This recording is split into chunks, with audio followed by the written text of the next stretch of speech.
তেঁতুলগুলা আমি খোসা ছাড়িয়ে বিচি বার করে নিছি, রসুনও খোসা ছাড়িয়ে নিছি, এখানে কাঁচামরিচের বড়ি ফেলে নিয়েছি, আর এই যে আদা নিয়েছি আস্ত, এগুলো একটু কুচি করে দেবো। আর ধনে পাতাটা কুচি করে নেবো, একদম ধুয়ে আমি ঝরঝরা করে রাখছি, এক ফোঁটাও পানি নেই, আমি ধুইয়া 2-3 ঘন্টা ঝরা দিয়ে নিয়েছি। তো সম্পূর্ণগুলো আপনাদের সাথে শেয়ার করতেছি, কীভাবে এই চাটনিটা বানাবো সম্পূর্ণটাই শেয়ার করবো, না টেনে খালি দেখবেন।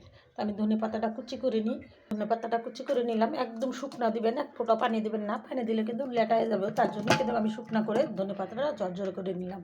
তো আমি এখন দিয়ে দিব রসুনের কোয়াগুলো, আরও কিছুটা ধনে পাতা দিয়ে দিলাম। যত বেশি ধনে পাতা দেবেন খেতে কিন্তু অসাধারণ স্বাদ লাগে, আর ধনে পাতা কিন্তু সবসময় থাকে না। আরও কিছুটা রসুন দিয়ে দিব, আমি এখানে পাকা লাল মরিচগুলো দিব না, আমি সবুজটাই দিব।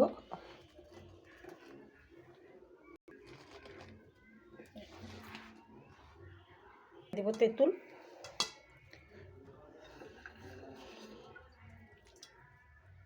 আমি কিন্তু সম্পূর্ণগুলো বিচি ছাড়িয়ে নিয়েছি।